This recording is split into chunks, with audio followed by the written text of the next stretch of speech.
It's back! What's up, guys? Kyle here again, and today is the return of Faq'n Friday, the show where I answer all of your burning gear questions. Let's do it!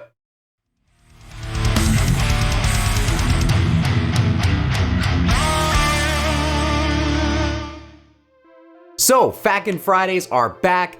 This is the show. I started this show when I started the channel. I think my third or fourth video was a Faq'n Friday video. I really wanted to engage with the community. That's why I started this YouTube channel in the first place. And initially, these videos did really well. People seemed to really enjoy them, and I really loved the engagement that we got out of the audience. It was a lot of fun for me, but it seemed like the interest had declined a little bit. The questions started to dry up. Maybe I had just answered too many, and the people who were asking the questions were probably just the same people asking the same questions over and over again. So once I got through their stuff, there just wasn't as much for me to answer, and the show just didn't really seem as fun as it was anymore. So we took a long hiatus from Faq'n Fridays. I would love to bring this back in full force as a weekly show. And when I mentioned bringing back this episode on my 2-year anniversary video, you guys resoundingly said, yes, bring it back. So I love that. That's awesome. And man, I just appreciate you guys so much for being here. So let's get into those questions. With the return of Faq'n Fridays, I'm gonna do things a little bit differently. I am going to throw first dibs to my Patreon members. So if you are a member of my Patreon community and you support the channel that way, thank you very much. You guys get first dibs. Second dibs will go to the members of my Discord server and my Facebook group. And then for all other questions, feel free to leave them down below in the comments of this video so they can be answered on next week's episode. So with that being said, let's get belligerent. All right, first question comes from my man, John Brown, the man that I often credit with helping me start this YouTube channel. And he asks, Mr. Bull, how has internet guitar gear scene fame affected you personally?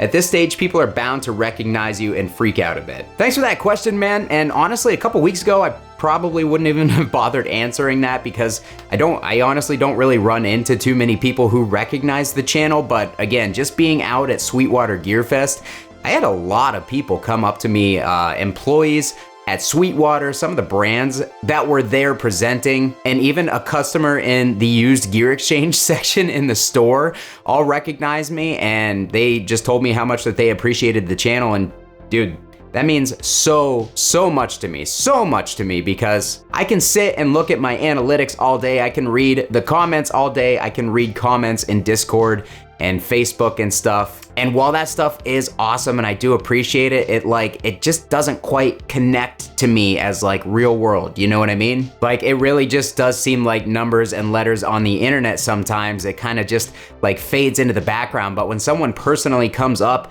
and like shakes your hand or gives you a fist bump and says thank you for what you do, or blames you for them spending money on an amplifier that they didn't need because it sounded awesome in one of the videos, like, man, that means so much to me. You guys, I don't think you'll ever understand unless you do this yourself how cool that is. So if you are one of the people who came up and greeted me at GearFest last week and had kind things to say, man, I appreciate you so much. How has it affected me otherwise though? Not really too much. I would say the only place that I really notice it a lot is when I post my gear for sale lists in all the Facebook groups and stuff. Even sometimes on Craigslist, people will message me just to say, hey, they love the channel. Or I'll message somebody to buy an amp and they'll be like, wait, are you Kyle Bull, like YouTube Kyle Bull? And I'm like, yeah, that's me. And they're like, oh, cool, I watch your channel. And that's always cool too, to hear, to just, find people out in the wild, as I always say, who actually view the channel. So has it affected me personally? No. But when I do meet the stray person who actually does watch the channel in the real world, man, it's just really cool. And nobody has come up to me and told me that they hated me yet. So far so good. Igor Kundovich, maybe, possibly, probably not, asks, hi Kyle, have you played the Laney VH100R amp? Peter Lindgren used this to play, used to play it while he played and he was in Opeth. Good Lord, let's try that again. Peter Lindgren used to play it while he was in Opeth. I think it is underrated high gain amp, especially for the price. Your thoughts? Thanks. Thank you for the question. Thank you for the question, Igor. And no, I have never had the opportunity to play one. I have really only played, I think, 3 Laney amps over the years that I've been buying, selling, and collecting. 4, I had an AOR. I forgot about the AOR. A lot of people asked me about that one. Did not like it at all. Way too dark and saggy. But the VH100R is another amp that's on my list that I gotta try, man. I haven't played it yet. If it's even remotely high gain, then yes, it is gonna be on the list. Unfortunately, I haven't come across one at a good enough deal to pull the trigger, and I've never heard one in real life. I've never even really met anybody who has played that amp before. So if you guys have experience, drop it down below in the comments. I'm curious to hear what you have to say about it, and if it's something that you guys would like to see on the channel. Michael Rollins asks, hey Kyle, when you are writing music, either for yourself or your bands, and you get into a writing slump, what is your way of getting out of it? Great question, man, and I really wish that I did have something to offer here. Honestly, I've said this before on the channel, but the way that I write, I'm a riff writer. So I'll write a riff, maybe 2 riffs, one that flows into the next, but I never write whole songs. Like, I much more enjoy the process of writing songs as a band. It's just way more fulfilling for me to do it like that. I often am extremely self-critical when I write songs by myself. I always feel like they're too monotonous, like I can't really get into the creative flow of doing it by myself. I'm always worried that it's gonna drag on, or I'm not gonna get the transitions right and stuff like that, but that's something that I'd like to change here in the near future. As far as getting into a slump, I think that there are 2 things that you can do, and one of them I'm trying to do right now. One of them is set aside a structured, scheduled time every day to sit down and either practice guitar or play riffs, because if you're not purposely setting aside a certain amount of time to sit down and write stuff, and you're kind of having like writer's block, you're just not gonna end up writing anything, because more than likely you're gonna feel frustrated that you can't write stuff, and then you're just gonna naturally gravitate away from the guitar. That is personally what happens to me all the time. When I wanna write stuff, but I'm having a hard time like thinking of riffs, usually I'll think of riffs in my head before I actually start playing them. If that's not happening, then I just kind of actively avoid playing the guitar or trying to write stuff. So setting a scheduled block of time for you to sit down and actually focus on trying to get something, anything out, which is what I'm going to start doing this week. I think that that is going to be very productive for me personally, mostly because I'm extremely scatterbrained. I have adult ADD for sure. And if I don't sit down and commit myself to something, then my brain is just gonna take off in every direction like 10 seconds after I think of it, you know, writing a riff or something. The second thing that you can do is just put the guitar down and walk away from it for a little while. I've had to do that as well recently, where like I just was not inspired, not only to write riffs, but just to play guitar. And anytime that you feel that, not resentment, but almost resistance to sit down and play guitar because you're just frustrated with the instrument, or you're frustrated with yourself because you can't come up with anything, set it down, man. Couple days, maybe a week, maybe 2 weeks, whatever it takes for you to really feel inspired and want to reach over and grab the guitar again and start playing. I think that is one of the best ways to just kind of reignite the passion for something, is put a little distance between it and yourself, and eventually you will gravitate back towards it. So those would be my tips. Let me know if they work for you. All right, so those were the questions from my Patreon community. Next up, Discord. Felladin asks, was GearFest inspiring for you? Has it given you new ideas for future content? Thank you for your question, man. And it's cool that you guys are asking me kind of like personal stuff. Like, I like answering those questions, and it's awesome to me that you have any sort of interest in my own personal life. So yeah, dude, GearFest was probably the most inspiring thing I've ever experienced, and I'm not exaggerating by any means. Like, I have come home with such a fire to kind of dive back into the YouTube thing. I have not felt this much creativity flowing since I started the channel, to be 100% honest with you guys. And that's because that was the first time in my life where I got to actually talk about content creation with other people who do it and who understand and can relate and can commiserate, like all the things that go into it. And I found that, you know, things that I used to really beat myself up over are the same things that other much bigger, much more tenured YouTube content creators do as well. Like, things that I thought that I was terrible at, thinking like, oh, maybe YouTube's not for me. Maybe I'm not the guy. Like every person that I sat down and had an in-depth conversation with suffered from the same things. And I just think that it's because we have similar personality types. We go about creating our content in similar fashions, and that creates similar problems. But on top of that, also being around other creative people and discussing ideas got my kind of creative juices, flowing again for the first time in a long time. Like guys, I've come home with so many video ideas, and nothing was really like, nothing that I thought of while I was there. Like these are all ideas that I had kind of like, you know, maybe scratched the surface of when I was thinking about things in the past. But like I came home and it was just like idea, like left and right. And I was kind of suffering for a long time from analysis paralysis, basically like thinking about doing something, but like over analyzing how I should do it, like thinking what's the best way to do it. Whereas when I started, I would just kind of jump in and do things. And almost every single time I would do something like that, you guys responded positively, you liked the idea. And I kind of just got to this point where the channel started growing faster, and I felt pressure to just like, I have to improve on every video. Like I can't just like throw stuff up anymore. Even though when I would just throw up random video ideas without really putting too much into it, some of those would be my best performing videos and you guys would really respond to them. So that just kind of reminded me to like not be so hard on myself. When I have the creative idea, give myself a little bit more freedom and not, you know, be nailed to the idea that every video has to be perfect or has to be amazing, because let's face it, I can't do perfect videos anyways, and that's why a lot of you guys stay with me, and I really appreciate that. But yeah, dude, GearFest really brought me back to a place where I'm feeling super happy and super inspired to be doing this as a full daytime job, and I think that you guys are gonna see that not only in the video ideas, but my output. Like I've already started to up my output again, and it's just because I'm enjoying doing this again. So it was definitely a shot in the vein that I really needed. So thank you for asking, man. Another question from my Discord server, Gunrunners Actual asks, what's your favorite humbuckers? Any preference between active and passive? All right, so this is one that I haven't really touched on since the beginning of the channel. Favorite humbuckers, I'm really just a Seymour Duncan guy. I love the voicing of most of the Seymour Duncan pickups. Some of the ones that I really love, Duncan Distortion, Duncan Blackwinter, Duncan JB, Duncan Custom, whether it be the SH5, which is the ceramic magnet, or the SH14, which is the Alnico 5 magnet. I love the Duncan Full Shred, the Alpha Omega. I really love that set, the Mark Holcomb signature set. I actually really want to get a set of his new pickups in here to check those out. And then my Heritage H150 that I just got, the Artisan Age, that has the Antiquities in it. Every time I bring that guitar on screen, you guys talk about how good that thing sounds, and I totally agree. Those Antiquities sound insane. Whoever says that PAFs can't do metal are literally just clueless.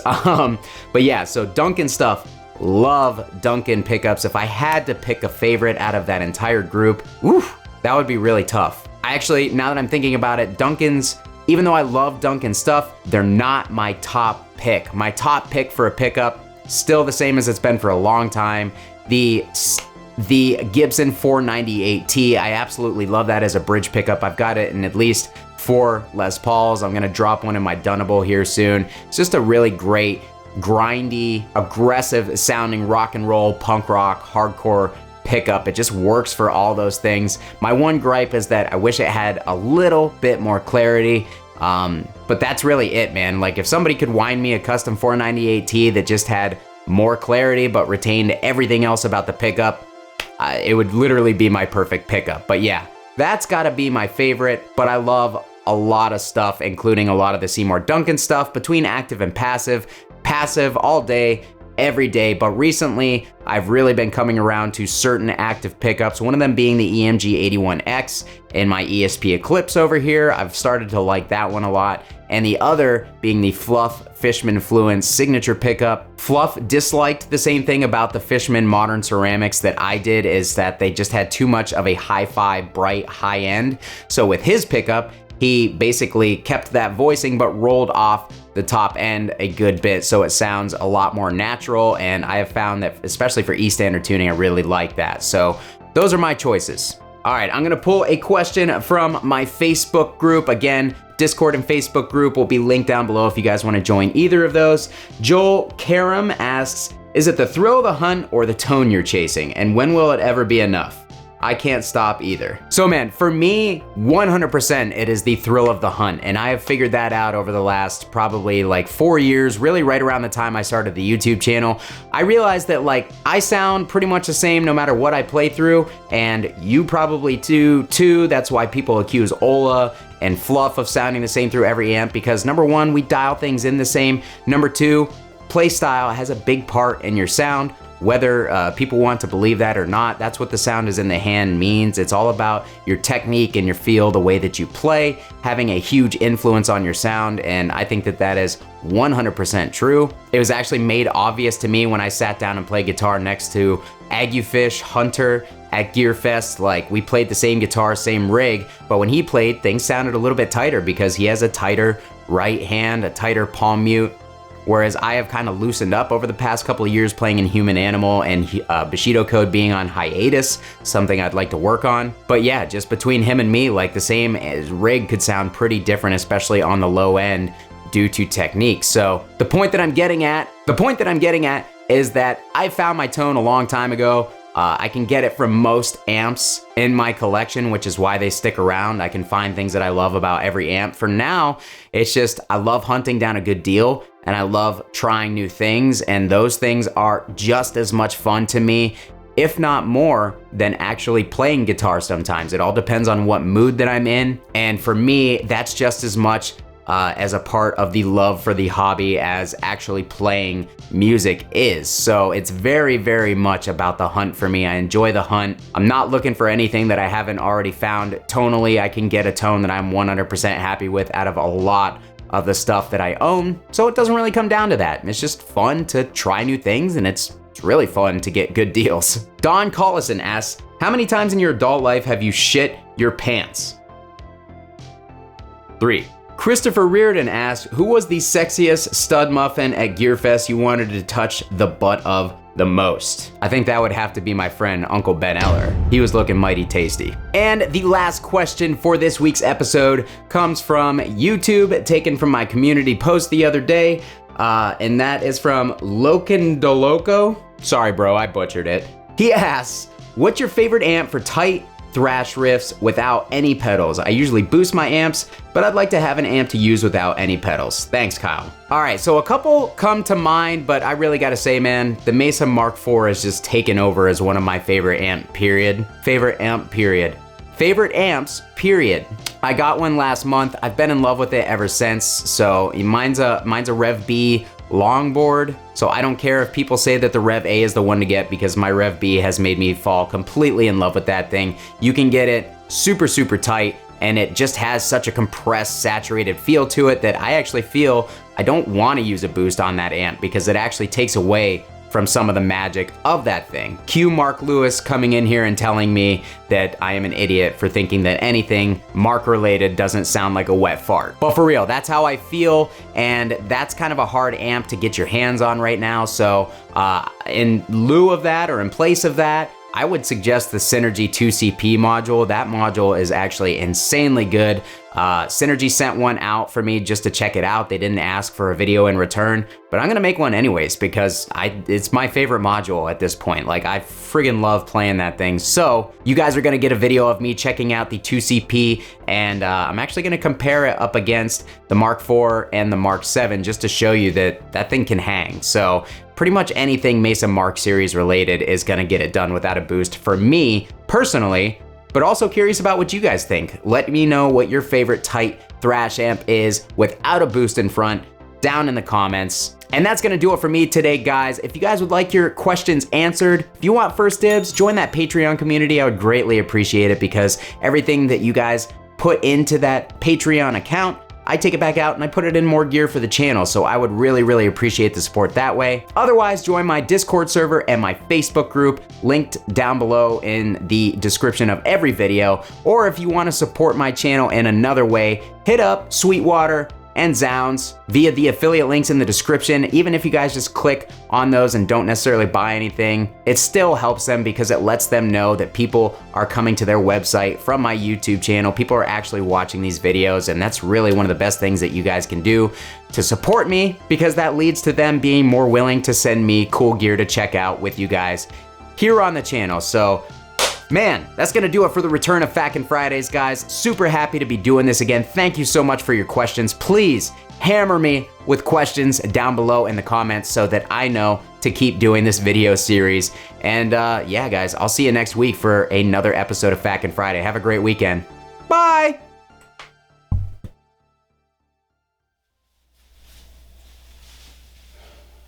You know what this wall is missing? Another amp.